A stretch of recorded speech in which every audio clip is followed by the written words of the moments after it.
శుభము అని చెప్పినప్పుడు, పవిత్రాత్మ శక్తి నిన్ను ఆవరిస్తుంది అని చెప్పినప్పుడు, సిమియోను ప్రవక్త ఒక ఖడ్గము నీ హృదయంలో దూసుకొని పోతుంది అని చెప్పినప్పుడు, గొర్రెల కాపరులు వచ్చి ఆ శిశువును ఆరాధించినప్పుడు ఆమెకు ఏమీ అర్థం కాలేదు. అయినను ఆ మాటలన్నిటినీ హృదయంలో పగలపరుచుకున్నది. ఆ మాటలను జీవితాంతము ధ్యానిస్తూ వచ్చింది. చివరకు తన విశ్వాసము పరిపక్వ దశకు చేరుకున్నది.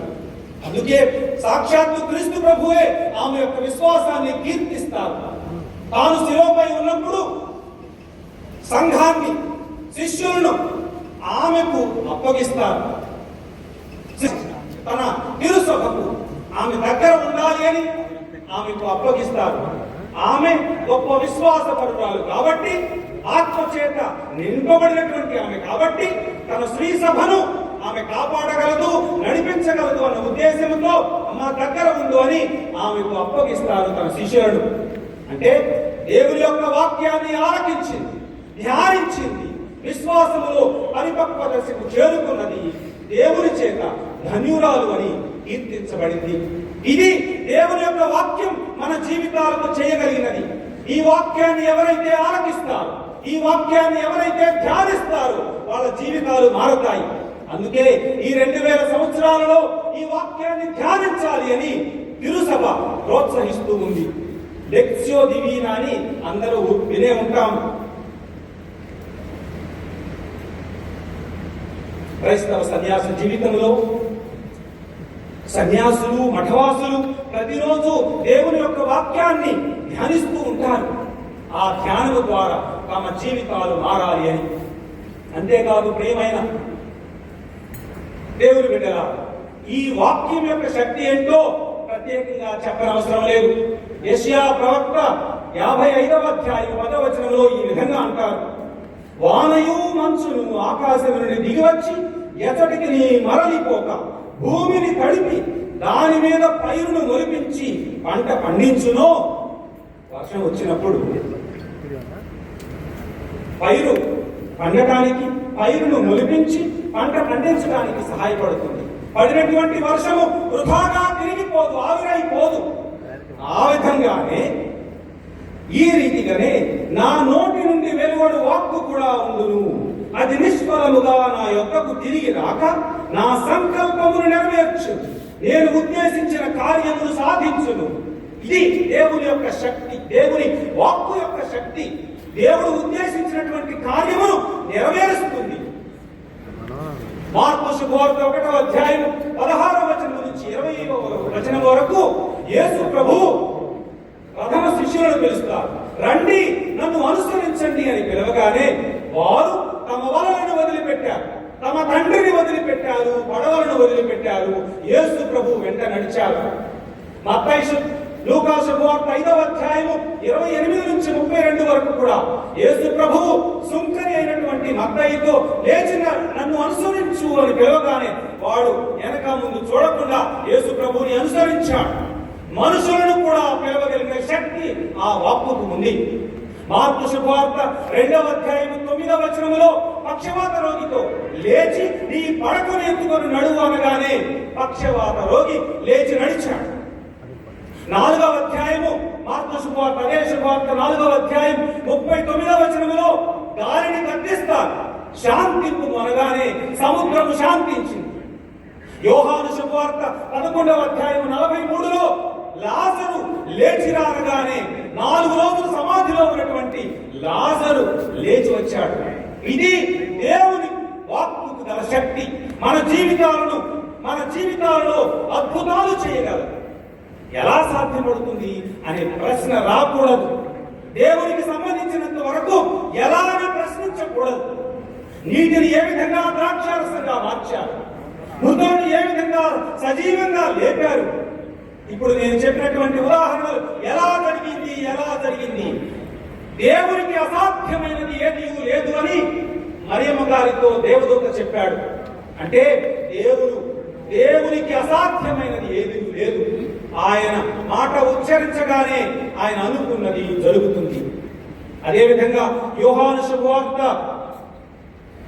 14వ అధ్యాయం 6వ వచనంలో యేసు ప్రభు ఈ విధంగా అంటారు: నేనే మార్గము, సత్యమును జీవము. నా వాక్యములో మార్గం ఉన్నది. నిత్య జీవానికి బాటలు వేసే మార్గం ఉన్నది. నా మాటలో జీవం ఉన్నది. అందుకే ఆయన యోహాను శుభవార్త 10వ అధ్యాయం 10వ వచనములో జీవమునిచ్చుటకు వచ్చాను, నేను దానిని సమృద్ధిగా ఇచ్చడానికి వచ్చాను అని అంటారు. అదే శుభవార్త 6వ అధ్యాయంలో, యోహాను శుభవార్త 6వ అధ్యాయం 47వ వచనములో నన్ను విశ్వసించువాడు నిత్య జీవమును పొందును అని అంటారు. ఎవరైతే నా వాక్యమును ఆలకిస్తాడో, ఎవరైతే నా వాక్యము ప్రకారం జీవిస్తాడో వాడికి నిత్య జీవము దొరుకుతుంది, మోక్ష ప్రాప్తి లభిస్తుంది, ఆత్మ సాక్షాత్కారం కలుగుతుంది అని ఆ ప్రభువే సాక్షాత్తు వాగ్దానం చేశారు. ఈ వాక్యములో మన సమస్యలన్నిటికీ పరిష్కారం దొరుకుతుంది.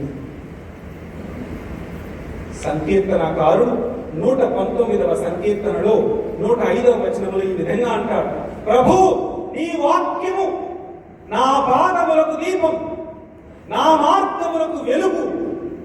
నేను ఎటువంటి నిర్ణయము తీసుకోవాలో, ఎటు వెళ్ళాలో నాకు నీ వాక్యము దారి చూపుతుంది అని అంటాడు. ఈ వాక్యములో జీవమున్నది, మార్గం ఉన్నది. ఇలా కొడుకుతాడు. సత్యం అనగానేమి అనగానే ప్రభు ఏమంటారు, నేనే సత్యము, ఐఎమ్ ద ట్రూత్. ఆయనలోనే సత్యమున్నది. మన జీవితానికి అర్థం ఆయనలోనే దొరుకుతుంది. ప్రపంచమంతా వెతుకుతాం, ఎక్కడ దొరుకుతుందో సంతోషం అని. కానీ పునీత అగుస్తీను గారు చెప్పినట్లు, ప్రభు నేను ప్రపంచమంతటా వెతికాను ఆనందం కోసం, సత్యం కోసం, కానీ చివరికి నీలోనే ఆ సత్యం ఉన్నదని, నీలోనే ఆ ఆనందము దొరుకుతుందని అర్థమైంది అని అంటారు. ఆ వాక్యము మన పాదములకు దీపము కావాలి, మన జీవితాలకు మార్గదర్శి కావాలి. అప్పుడే నిత్య జీవితాన్ని పొందగలుగుతాం. యోహాను శుభవార్త 8వ అధ్యాయము 12వ వచనములో యేసు ప్రభు, నేను లోకానికి వెలుగును, ఎవడైతే నా వాక్యాన్ని ఆలకిస్తాడో వాడు అంధకారములో నడవక వెలుగులో నడుస్తాడు అని అంటారు. క్రైస్తవులను మనలను లూకా శుభవార్త 16వ అధ్యాయములో 8 నుంచి 12 వరకు శ్రద్ధగా చదివితే మనలను ప్రభువు వెలుగు పుత్రుడు అని పిలుస్తారు. వెలుగునందు నడిచే వాళ్ళమ్మని, దీప స్తంభముపై పెట్టబడినటువంటి వెలుగులాగా మనల్ని క్రైస్తవులను పోలుస్తారు. యోహాను శుభవార్త 8వ అధ్యాయంలో యేసు ప్రభువు యెరూషలేము వెళతాడు, గూడారముల పండుగకు వెళతాడు, దేవాలయంలోకి వెళ్ళి బోధిస్తున్నారు. అప్పుడు ధర్మశాస్త్ర బోధకులు, మత పెద్దలు వచ్చి, ఎవడవయ్యా నువ్వు, ఎవరిచ్చారు నీకు అధికారం, ఇంత అధికారికంగా బోధించడానికి నీకు అనుమతి ఎవరిచ్చారు, నీ అధికారం ఎక్కడి నుంచి వచ్చింది, నీ నిజస్వరూపం ఏంటి, ఎవరు నువ్వు అని అడుగుతారు. దానికి సమాధానంగా నేను లోకానికి వెలుగును అని చెప్తారు. తన నిజస్వరూపం అది, లోకానికి వెలుగు అని ఆర్ఎక్స్ అని హీబ్రూలో అంటారు. గూడారముల పండగప్పుడు దేవుడు ఇశ్రాయేలు ప్రజలను 40 సంవత్సరాల పాటు ఏ విధంగా ఎడారిలో నడిపించింది, వారు ఏ విధంగా ఆ ఎడారిలో గుడారములలో నివసించింది, వీటన్నిటినీ గుర్తు తెచ్చుకోవడానికి జరుపుకునే ఒక పండుగ. ఇందాకనే మనం విన్నాం, ఆయన రాత్రి సమయములో యెహోవా దేవుడు ఇశ్రాయేలు ప్రజలను రాత్రి సమయములో దీపస్తంభ రూపములో ఉండి వారి ముందుండి వారిని నడిపించాడు అని చదువుతున్నాం. అయితే దీన్ని గుర్తు తెచ్చుకోవడం కోసం మన దీపావళి పండుగలాగా గూడారముల పండుగ అప్పుడు వాళ్ళు యెరూషలేము పట్టణాన్ని దీపకాంతులతో నింపేవారట. దేవాలయం ముందు ఒక పెద్ద దీప స్తంభాన్ని ఉంచేవారట. అప్పుడు యేసు ప్రభు అంటారు, నేను నిజమైనటువంటి లోకానికి వెలుగును అని అంటారు. నేనే లోకానికి వెలుగును, I am the light of the world. నేనే గొర్రెల కాపరి, నేనే సత్యము, నేనే జీవము, నేనే పునరుత్థానము, నేనే జీవాహారమును. నేనే అంటే పరిశుద్ధ గ్రంథంలో ఒక ప్రత్యేక అర్థము. నిర్గమకాండము 3వ అధ్యాయంలో మండుచున్న పొద వద్దకు మోషే సమీపించినప్పుడు అడుగుతాడు, నీవు నన్ను పంపిస్తున్నావు, ఎవరు పంపారు నిన్ను అని ఎవరైనా అడిగితే నన్నేం చెప్పమంటావు అని మోషే దేవుణ్ణి ప్రశ్నిస్తాడు. నేనే అయా అని, నేను పంపానని చెప్పు అంటే దేవుని యొక్క పేరు నేను పరిశుద్ధ గ్రంథములో. ఈరోజు క్రీస్తు ప్రభు అంటారు, నేనే లోకానికి వెలుగును. మీరు ఏ దేవుణ్ణైతే గుర్తు తెచ్చుకుంటున్నారు, ఈరోజు అదే దేవుణ్ణి మళ్ళీ మీ మధ్యకు వచ్చాను అని చెప్తున్నారు. వెలుగు, వెలుగు అంటే పరిశుద్ధ గ్రంథంలో చాలా ప్రత్యేకమైనటువంటి అర్థాలు ఉన్నాయి. ఇప్పుడు నేను ప్రస్తావించినటువంటి నిర్గమకాండము 3వ అధ్యాయములో మండుచున్న పొద దేవుని యొక్క సాన్నిధ్యానికి గుర్తు. దీప స్తంభము దేవుని యొక్క సాన్నిధ్యానికి గుర్తు.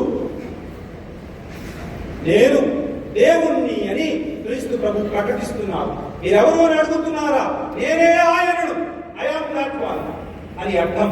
లోకానికి వెలుగు. అయితే ఈ వెలుగుకి కొన్ని అర్థాలు ఉన్నాయి. మొట్టమొదటిది, వెలుగు ఏం చేసింది? ఆ 40 సంవత్సరాల పాటు దీపస్తంభ రూపములో ఉంటూ వారు ముందుండి వారిని వాగ్దాన భూమి వైపుకు నడిపించింది. ఐగుప్తు బానిసత్వానికి ప్రతీక, సంకేతం. వాగ్దాన భూమి స్వేచ్ఛ స్వాతంత్ర్యానికి ప్రతీక. పాలు తేనెలకే ఒక భూమి అది. బానిసత్వానికి సంకేతమైనటువంటి భూమి ఐగుప్తు. ఈ దీపం ఏం చేసింది? వారిని బానిసత్వము నుంచి, బానిసత్వపు నేల నుంచి స్వాతంత్ర్యానికి నడిపించింది.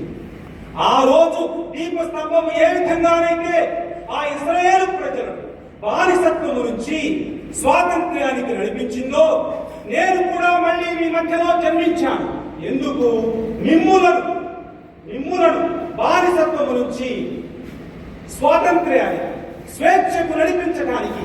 అందుకే ఆయన జన్మించినప్పుడు లూకా శుభవార్త 2వ అధ్యాయం 11వ వచనములో,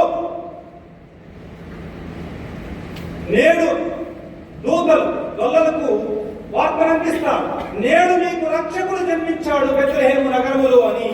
అంటే క్రీస్తు ప్రభు రక్షకుడు అని పిలుస్తారు. బానిసత్వము నుంచి స్వేచ్ఛ స్వతంత్రాలకు నడిపించే వాడు అని అర్థం. ఎన్నో సంవత్సరాల పాటు పక్షవాత రోగముతో మంచాన పడి ఉన్నటువంటి ఒక బానిసకు మార్కు శుభవార్త 2వ అధ్యాయం 9వ వచనము, లేచి నీ పడకనెత్తుకుని నడువు అని అంటారు. బానిసత్వం నుంచి స్వేచ్ఛనివ్వటం అంటే అర్థం అది. రక్షకుడు క్రీస్తు ప్రభు. మొట్టమొదటి యొక్క బాధ్యత బానిసత్వము నుంచి స్వాతంత్రానికి నడిపించడం. అది క్రీస్తు ప్రభు 3 సంవత్సరాల పాటు ఆయన చేసింది అదే. అందుకే లూకా శుభవార్త 4వ అధ్యాయము 18-19 వచనాలలో అంటారు, నేను బంధీలకు విముక్తిని, కారాగార వాసులకు విడుదలనివ్వటానికి వచ్చాను.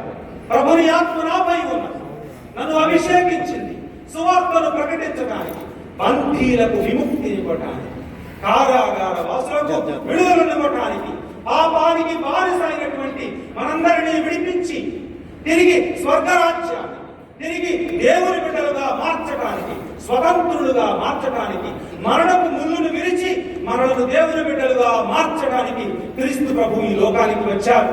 అందుకే ఆయన చనిపోయినప్పుడు దేవాలయపు తెర 2గా చీలింది. ఇక నుంచి దేవునికి మనిషికి మధ్య ఎటువంటి అడ్డంకి లేదు. ప్రత్యక్షంగా తండ్రి అని పిలిచే భాగ్యాన్ని మనకు క్రీస్తు ప్రభు కల్పించారు. అంటే ఆయన మనల్ని స్వతంత్రులను చేశారు అని అర్థం.